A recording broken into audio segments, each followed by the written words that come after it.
Shalom Bapak Ibu dan Saudara sekalian, senang sekali bisa menyapa dan melayani walaupun tidak bisa tatap muka, minimal tatap layar. Dan terima kasih untuk Bapak Pendeta Yosua Yongki dan Ibu serta seluruh jemaat yang diberkati oleh Tuhan.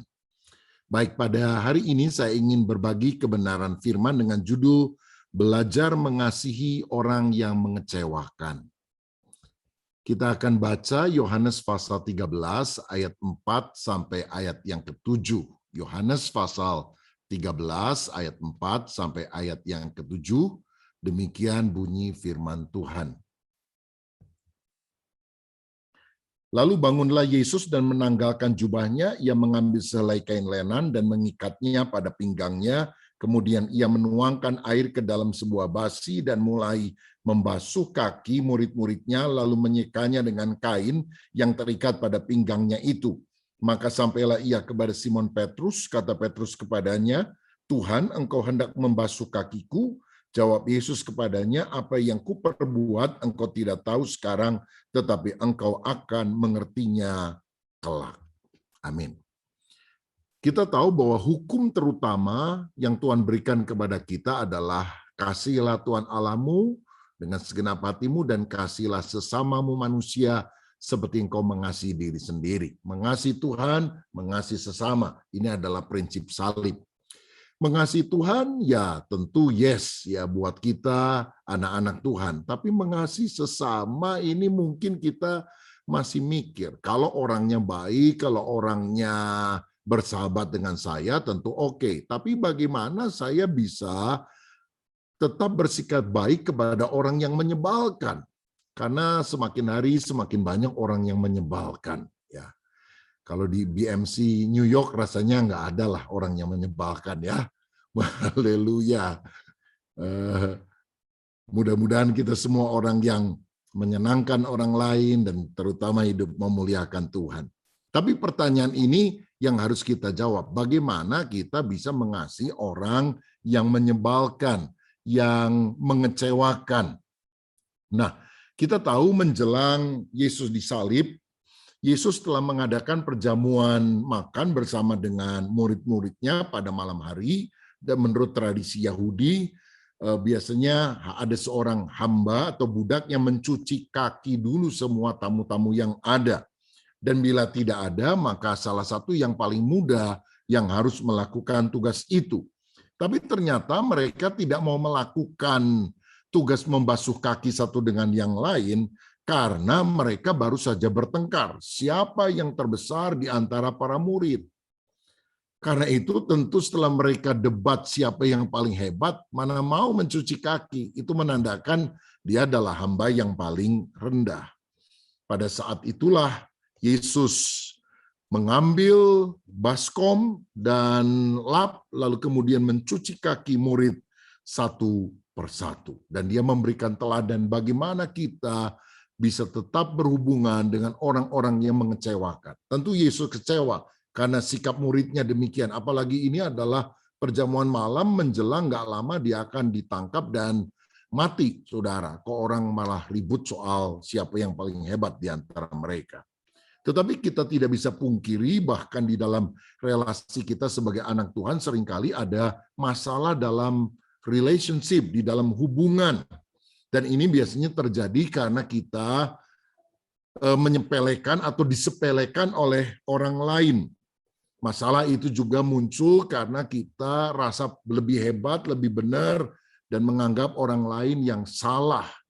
Sikap nggak mau kalah juga menyebabkan kita seringkali bermasalah di dalam relasi.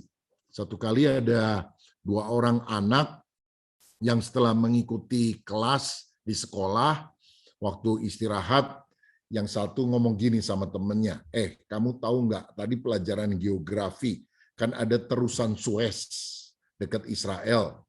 Iya, kenapa? Kamu tahu nggak siapa yang gali terusan Suez itu? Bapak saya. Kalau bapak saya nggak gali, nggak ada itu terusan Suez. Temennya bilang, oh itu belum seberapa. Kamu tadi juga dengar kan di Israel itu ada laut yang paling rendah di dunia, namanya Laut Mati. Kamu tahu Kenapa laut itu mati? Karena bapak saya yang membunuhnya, sehingga dia mati, katanya. Saudara, ini adalah pembicaraan dua orang yang nggak mau kalah satu dengan yang lain. Begitu. Yakobus 4 ayat 1 dan 2 berkata, dari manakah datangnya sengketa dan pertengkaran di antara kamu? Bukankah dari hawa nafsumu yang saling berjuang dalam tubuhmu? Kamu mengingini sesuatu, tapi kamu tidak memperolehnya. Lalu kamu membunuh, kamu iri hati, tetapi kamu tidak mencapai tujuanmu. Lalu kamu bertengkar dan berkelahi. Jadi karena ada iri hati, persaingan yang tidak sehat, akibatnya konflik itu muncul. Saya kadang lihat ada adik dan kakak yang seharusnya hidup rukun, tapi waduh selalu aja bertengkar. Karena apa? Masalah saingan. Nggak mau kalah satu dengan yang lain, saudara. Ya, dua-duanya punya Instagram, nggak mau kalah. Kalau lagi makan enak, dia foto-foto.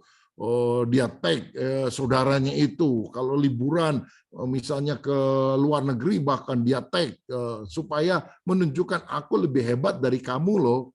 Wah, saudara, kalau motivasi kita bikin sosial media adalah seperti itu, mengangkat diri lebih dari orang lain, lebih baik dimatiin tuh Instagram, saudara, supaya kita nggak berdosa. Ya, bersaing karena keinginan menyebabkan masalah. Tetapi ada solusi untuk kita bisa mengasihi orang yang mengecewakan. Solusi yang pertama adalah membuang kesombongan. Kalau para murid itu tidak mengangkat diri sebagai murid yang paling hebat, tapi merendahkan diri satu dengan yang lain, seperti yang dikatakan dalam Filipi 2 ayat 3, tidak mencari kepentingan sendiri atau pujian yang sia-sia, sebaliknya dengan rendah hati menganggap seorang yang lain lebih utama daripada dirinya, maka kita nggak akan konflik. Kalau kita nganggap diri kita hebat, orang lain itu remeh, siapa dia, saya lebih hebat, maka masalah akan muncul. Tapi kalau kita rendah hati, nggak ada masalah. Ya, hidup itu jangan sombong-sombongan lah, low profile saja, high profit, kira-kira begitu ya. Seperti Pastor Yosua kan begitu ya, low profile but high profit. Ada isi di dalam sehingga orang lain juga merasa terberkati dengan kehidupannya. Apa sih yang kita sombongin? Ya, mati aja nggak bawa apa-apa kok. Kita cuma debu tanah. Hidup ini adalah anugerah Tuhan. Mari kita saling menghargai satu dengan yang lain. Mari kita bersikap positif satu dengan yang lain.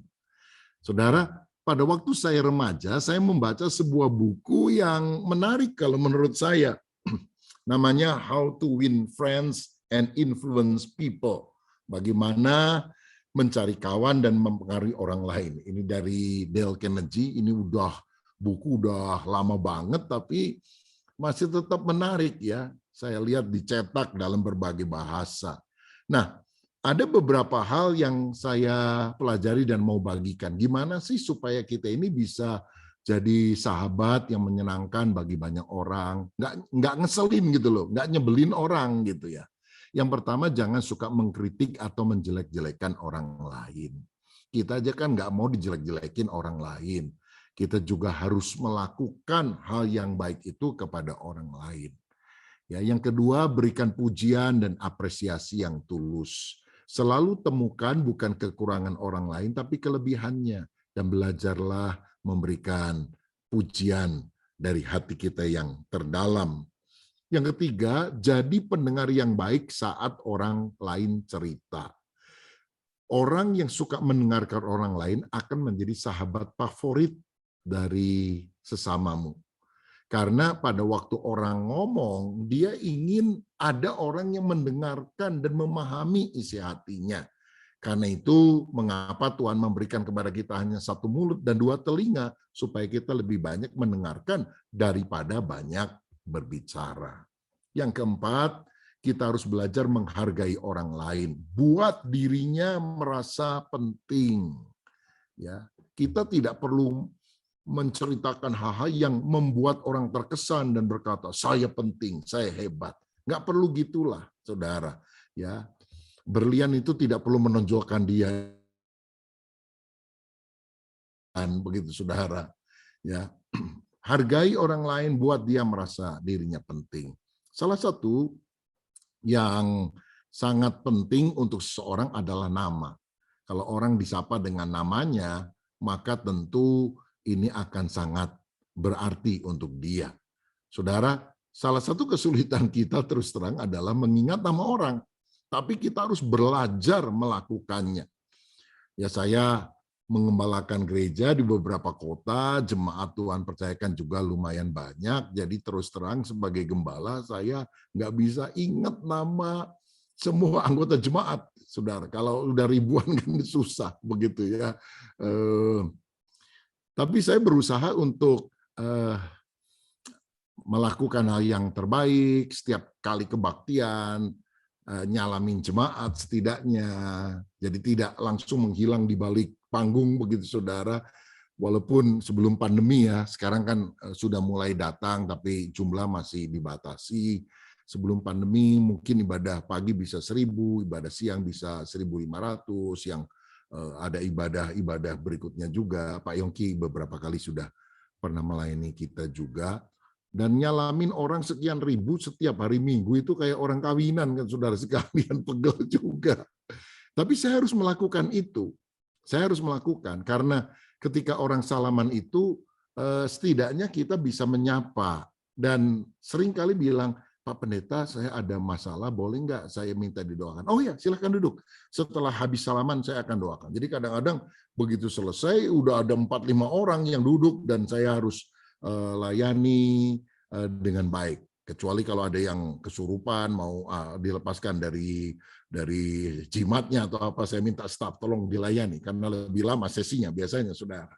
Nah, dan saya sangat terbantu karena di jemaat ini ada seorang pengurus yang kalau menurut saya punya karunia khusus, ingat hampir semua nama orang. Dari begitu banyak orang dia bisa tahu. Jadi saya kalau nanya, ini namanya siapa, suaminya namanya siapa, anaknya siapa. Jadi dia masih bisa ingat sampai namanya. Jadi kadang-kadang saya suka minta dia berdiri di belakang saya, saudara sekalian, dan dia suka kasih bisikan, Pak Anu, gitu ya. Istrinya baru meninggal. Jadi saya kan, Pak, misalnya Pak Joni, aduh saya kehilangan ya, ibu dipanggil pulang Tuhan, kiranya Tuhan memberikan kekuatan. Dan dia cerita, waduh Pak Pendeta kita itu walaupun jemaatnya banyak, dia ingat loh nama saya. Padahal ada pembisik dari belakang. Jadi kita harus saling melengkapi untuk saling memberkati, saudara sekalian. Ya. Jadi menghargai orang lain, membuat dirinya penting, mengingat nama orang adalah sesuatu yang sangat penting. Yang kelima, jangan suka berdebat, berargumentasi panjang. Kita bisa tidak sepakat, tapi kita juga bisa sepakat untuk tidak sepakat. Ya, kalau saudara tidak setuju dengan satu hal, nggak harus diem. Saudara utarakan. Kalau menurut saya sih begini. Tapi nggak harus ngotot. Ya nggak seperti itulah. Jangan suka berdebat, berargumentasi panjang. Saya lihat di sosmed sekarang ini ada YouTuber Kristen yang maunya berdebat terus begitu ya. Sebab kalau nggak ada pokok yang dipermasalahkan, mungkin viewernya kecil. Jadi dicari-cari masalah. Saya rasa sebagai orang Kristen tidak perlulah seperti itu. Sampaikan pandangan dengan sopan, tapi hargai pendapat orang lain. Jangan demi konten malah keributan itu sengaja dipancing-pancing. Ya, kalau misalnya beda pandangan ya wajar, normal. Kita sampaikan saja pendapat kita, tapi tetap menghargai pendapat orang lain. Kita juga harus melakukan hal ini. Jika salah, akui dan minta maaf. Jangan merasa diri paling benar dan terus menyalahkan orang. Ayo praktekkan ini pertama-tama dalam keluarga kita. I'm sorry, saya minta maaf, saya salah. Ya, kepada teman juga sama. Dan kalau dasarnya adalah rendah hati, menghargai, respect, saya yakin kita bisa mencari kawan dan mempengaruhi orang lain secara positif. Jadi bagaimana supaya kita bisa menjalin relasi yang baik dengan orang lain, bahkan manusia sulit di sekitar kita? Jangan sombong. Justru sebaliknya kita harus mengembangkan cara bergaul yang baik. Ini soft skill yang kita harus lakukan di dalam kehidupan berelasi satu dengan yang lain, juga di dalam jemaat. Yang kedua, bagaimana kita mengasihi orang yang mengecewakan dengan cara menjaga hati. Tidak gampang kecewa melihat kelemahan dari orang lain. Kalau saya baca dalam Yohanes pasal 13 ayat 2 dikatakan mereka sedang makan bersama dan iblis telah membisikkan rencana dalam hati Yudas Iskariot anak Simon untuk mengkhianati Yesus. Saudara sekalian, kita tahu Yesus itu pribadi yang luar biasa. Dia memberi kesempatan orang-orang yang bukan apa-apa, nobody, menjadi somebody, menjadi rasul. Salah satunya adalah Yudas. Yudas itu dipanggil menjadi murid. Kalau nggak jadi murid, kita juga nggak tahu ada orang namanya Yudas, saudara sekalian.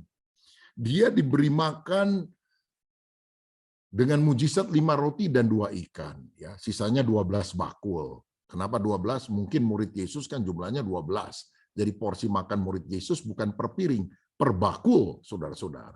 Jadi habis yang main musik di gereja dan sebagainya, kalau pulang di restoran, oh you can eat, begitu ya. Karena itu bisa makan berbakul-bakul.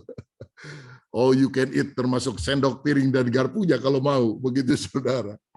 Nah, Yudas juga dipakai untuk memberitakan Injil, membuat mujizat, bahkan jadi bendahara. Padahal Yesus pasti tahu ini bendahara yang korup. Tapi apa balasan Yudas? Menjual Yesus. Jualannya murah lagi, cuma 30 keping perak. Waduh, minta ampun ya orang. Tapi gimana Yesus? Yesus tetap mengasihi Yudas, saudara-saudara. Bahkan ketika Yesus pada malam waktu ia mau diserahkan itu kan duduknya dekat-dekat Yudas, saudara. Karena dikatakan pada waktu Yesus ngomong salah satu akan menyerahkan aku, maka Petrus nanya lewat Yohanes, Nes tolong tanyain sama bos, sama guru, siapa yang akan menyerahkan dia? Begitu. Berarti Yohanes duduknya paling dekat sama Yesus, saudara. Dia bersandar di dada Yesus, berarti dia ada di samping Yesus kan. Nah, jadi Petrus mungkin agak di seberangnya gitu, bisik-bisik pakai kode, siapa? Tanyain. Tanya no, begitu ya. Lalu kemudian Yesus bilang, aku akan celupkan roti ini dan aku akan berikan kepada salah satu orang.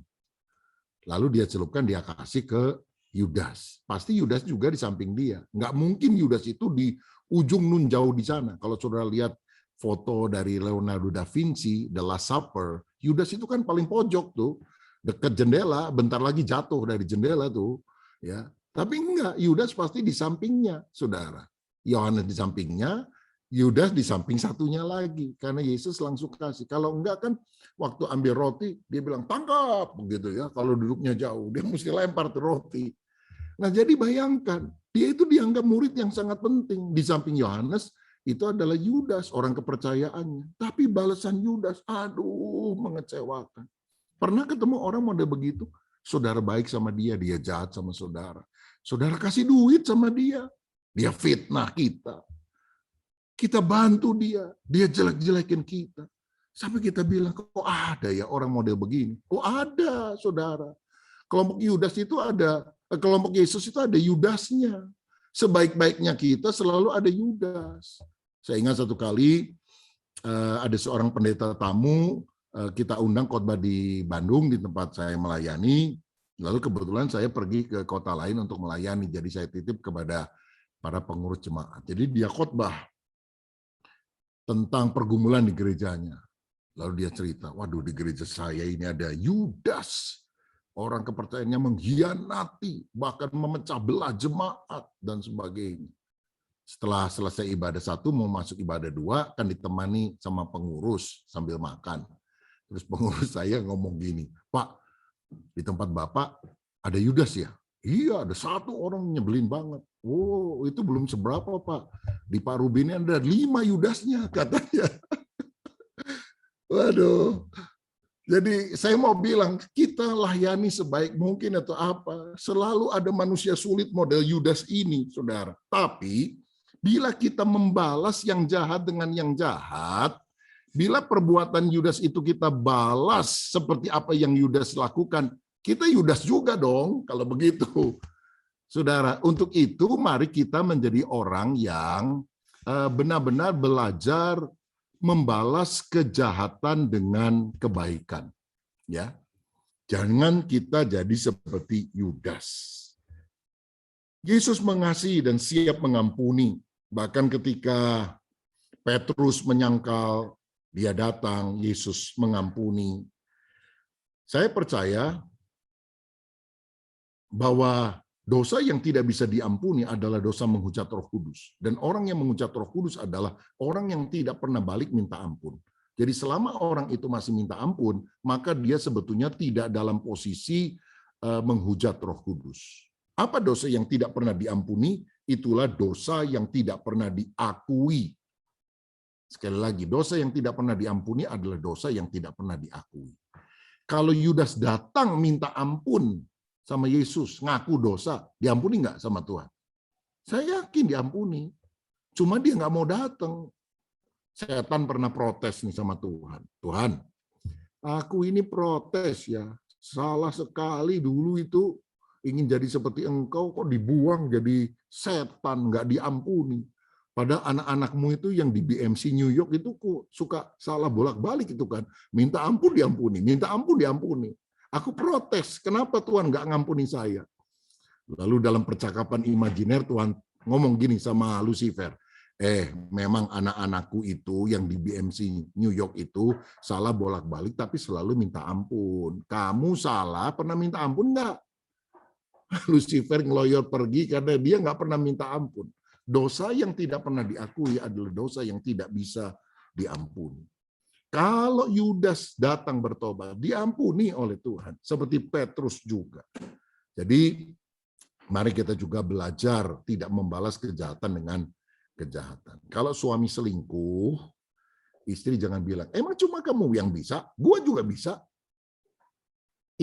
Suami salah, istri salah. Ingat, dua buah kesalahan tidak menghasilkan sebuah kebenaran. Ya, kalau yang satu salah, yang lain balas salah, nggak jadi benar, saudara. Tapi kalau yang satu salah, yang satu mengampuni, itu rekonsiliasi dan kesaksian yang luar biasa bisa terjadi. Tapi bagi saudara, kalau ketemu dengan orang model Yudas, jaga hatimu. Karena apa? Keadaan yang tidak nyaman, manusia sulit ternyata dipakai Tuhan untuk membentuk karakter kita. Contohnya seperti Yusuf, itu dibenci oleh saudara-saudaranya, dijual sebagai budak ke Mesir. Tapi kalau nggak dijual ke Mesir, mana bisa dia jadi raja muda di Mesir? Orang boleh melakukan yang jelek kepada saudara. Tapi kalau engkau mengasihi Tuhan, Tuhan bisa ubah semuanya mendatangkan kebaikan. Di tempat kerja, engkau mungkin ada yang mau ngerjai, menjatuhkan hidupmu, ngomong-ngomong jelek kepada pimpinanmu, doa sama Tuhan, Tuhan bisa balik keadaan. Ketika hati kita berkenan kepada Tuhan, membalas yang jahat dengan yang baik. Kan ada 3 konsep hidup dalam hidup ini. Yang pertama konsep hidup setan, balas yang baik dengan yang jahat. Itu setan. Kalau ada orang baik sama saudara, saudara balas jahat sama dia, setan itu namanya, ya. Jangan begitu. Yang kedua, konsep hidup manusia, balas yang baik dengan baik, balas yang jahat dengan jahat. Manusiawi itu. Tapi yang ketiga ini konsep hidup Allah. Jangan kamu kalah terhadap kejahatan, kalahkanlah kejahatan dengan kebaikan. Karena itu ingat orang-orang yang menjengkelkan itu Allah Tuhan. Supaya kita lebih sabar, lebih mengasihi, lebih menghasilkan karakter Kristus. Karenanya jangan permasalahkan hal-hal yang kecil, memperbesar komplain, lalu berdebat, menghilangkan sukacita, saudara-saudara. Hidup tanpa sukacita di hari itu adalah hari yang disia-siakan oleh kita. Saya ingat satu kali ada pasangan suami istri dinner di sebuah restoran yang mewah, pakai lilin, begitu saudara. Waduh, romantis sekali. Bill-nya kemudian datang, cukup mahal, istrinya lihat, tapi nggak apa-apa karena memang kan ini menjaga romantisme setelah pernikahan. Ternyata dia lihat air minumnya itu saudara sekalian di-charge 2 kali. Lalu dia komplain, dia ngomong sama waitersnya, kenapa kamu charge ini 2 kali Pak saudara? Oh ya sorry. Lalu dibetulin saudara. Ya udah beres kan. Begitu masuk ke mobil, istrinya ngomong terus, itu ya mau nipu kita itu, pada untungnya sudah besar dan sebagainya. Sudahlah, Mam, nggak paling $5 juga nggak sampai. Tapi nggak bisa, itu pasti. Coba kalau $5 sama kita, yang datang sehari berapa, seminggu berapa. Waduh, sampai akhirnya terus ngomel.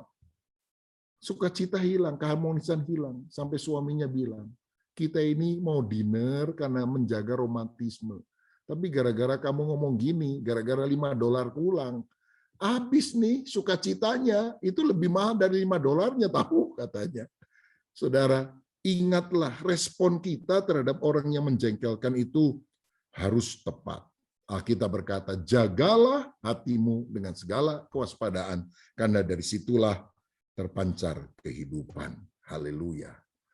Saya ingat ada contoh, burung Raja Wali itu kan burung yang paling gagah, eagle, begitu saudara ya. Tapi burung gagak itu paling kurang ajar. Jadi kalau Raja Wali ada sedang hinggap di pohon tinggi, gagak itu suka terbang dan mencelok begitu di atas dekat kepalanya, lalu suka mematuk-matuk bagian tubuh daripada si Raja Wali. Tapi Raja Wali itu nggak pernah ngajak si gagak berantem. Dibiarin aja itu. Kau, begitu saudara. Apa yang dilakukan Raja Wali? Dia terbang tinggi. Dia naikkan standarnya. Dan ketika dia terbang tinggi, gagak itu nggak bisa membalas, nggak bisa menyaingi. Pasti dia akan jatuh meninggalkan Raja Wali itu. Karena apa? Beda kelas, saudara sekalian. Ya, kau. Tapi kalau Raja Wali, wow, elegan banget ya. Jadi kalau ada orang yang hari-hari ini sedang kau sama saudara, jangan dibalas, nggak level. Level saudara itu standarnya tinggi, anak Tuhan, hidup saleh. Naikkan saja standar saudara, hidup tetap berkenan kepada Tuhan, jadi berkat, tidak terpancing membalas yang jahat dengan yang jahat. Maka gagak di sekitarmu akan rontok semuanya, karena dia tidak bisa naik dalam value yang tinggi. Jadi yang pertama, bagaimana kita belajar mengasihi orang yang mengecewakan, kita harus membuang kesombongan. Yang kedua, kita harus menjaga hati. Dan yang ketiga, kita harus melakukan hal yang baik. Yohanes 13 ayat 4 dan 5 tadi menunjukkan apa yang dilakukan Yesus ketika murid-muridnya juga nyebelin dia. Yesus menanggalkan jubah, mengambil lap dan air, lalu membasuh kaki. Dia melayani orang-orang yang ada.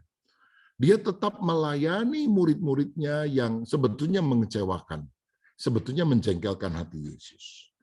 Yesus tahu cara untuk melakukan kebaikan dengan melayani, bukan untuk dilayani.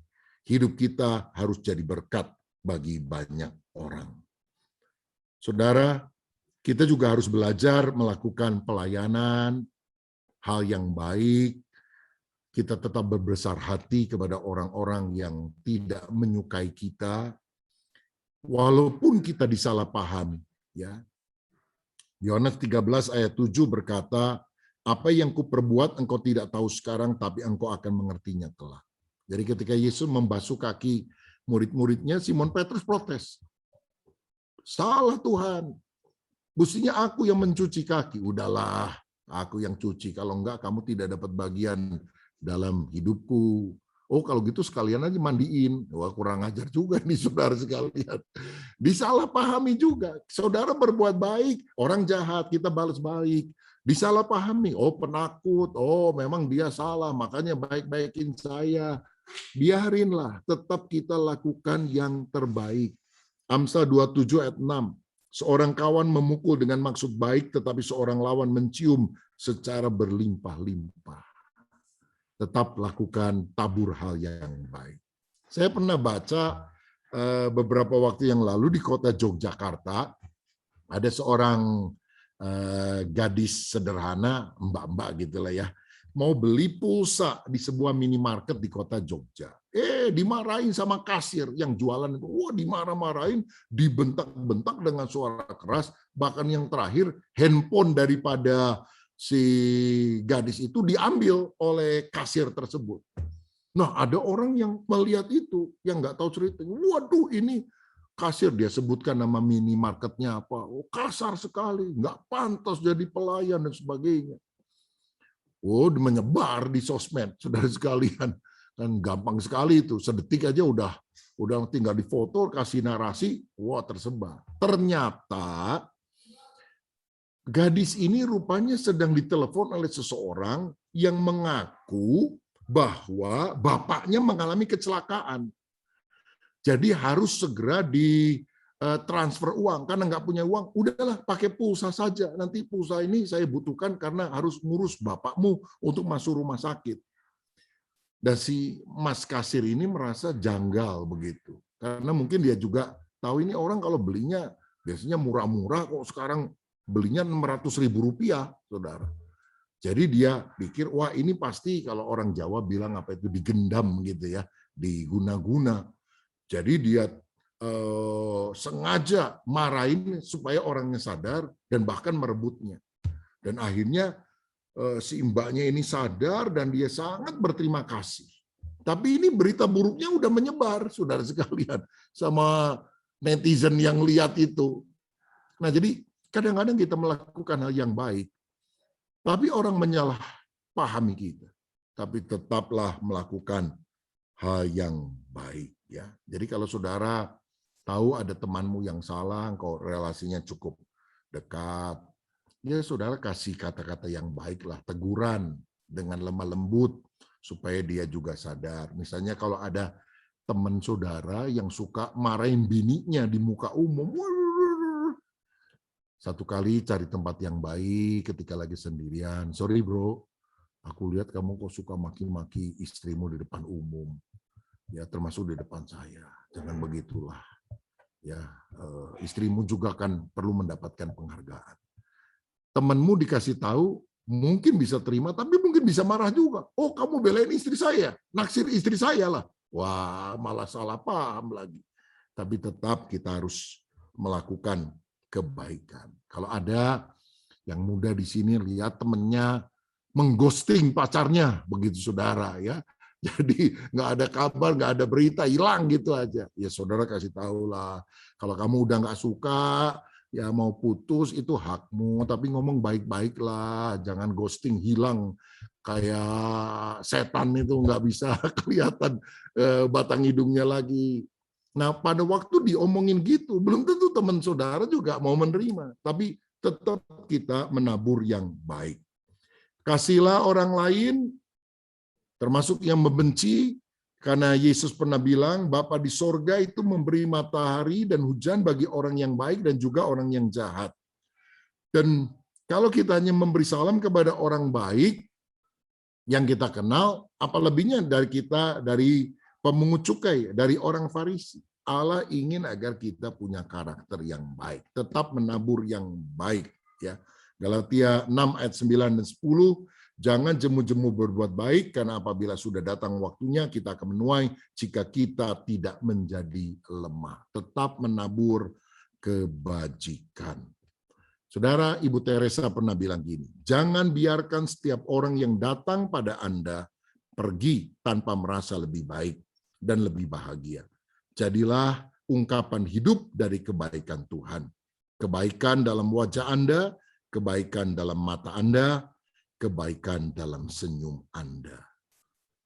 Biarlah setiap orang yang ketemu dengan kita besok misalnya, itu merasakan ada berkat Tuhan. Mungkin bukan duit, tapi senyuman saudara, kata-kata yang menguatkan, itu memberkati hidup mereka. Ada seorang ateis, tidak percaya Tuhan, tapi satu kali dia ngomong gini, saya nggak percaya Allah itu ada. Tapi seandainya Allah itu ada, dan dia menjadi manusia, seperti katanya orang Kristen, saya rasa dia tetangga di sebelah rumah saya.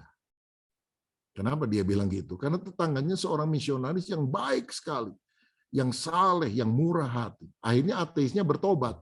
Karena apa? Melihat kebaikan daripada tetangganya.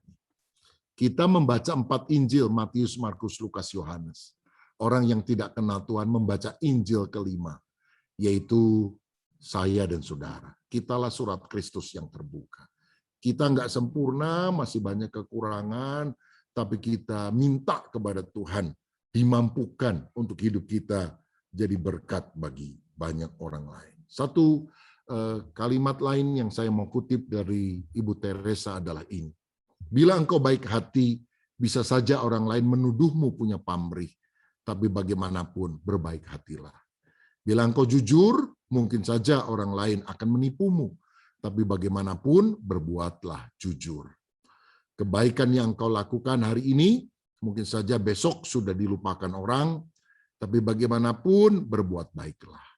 Bagaimanapun berikan yang terbaik dari dirimu. Pada akhirnya engkau akan tahu bahwa ini adalah urusan antara engkau dan Tuhanmu. Ini bukan urusan antara engkau dengan mereka. Siapa yang hari ini merasa disalahpahami oleh orang lain? Siapa yang mungkin memiliki relasi yang tidak baik, baik dengan keluarga, dengan orang-orang lain. Biarlah kita menjadi orang yang mengupayakan perdamaian. Dan saya percaya rekonsiliasi bisa terjadi bila 3M ini kita lakukan. Membuang kesombongan, menjaga hati, dan melakukan hal yang baik. Kiranya Tuhan memampukan untuk kita melakukan apa yang menjadi teladannya. Tuhan Yesus memberkati, mari kita tunduk kepala sebentar dan berdoa. Bapa, terima kasih untuk firman-Mu yang mengajar kami, karena kami hidup dalam satu dunia di mana banyak orang-orang menjengkelkan, bahkan orang yang tidak kami kenal juga kadang-kadang menjengkelkan kami dengan sikapnya, dengan kata-katanya, dengan perlakuannya.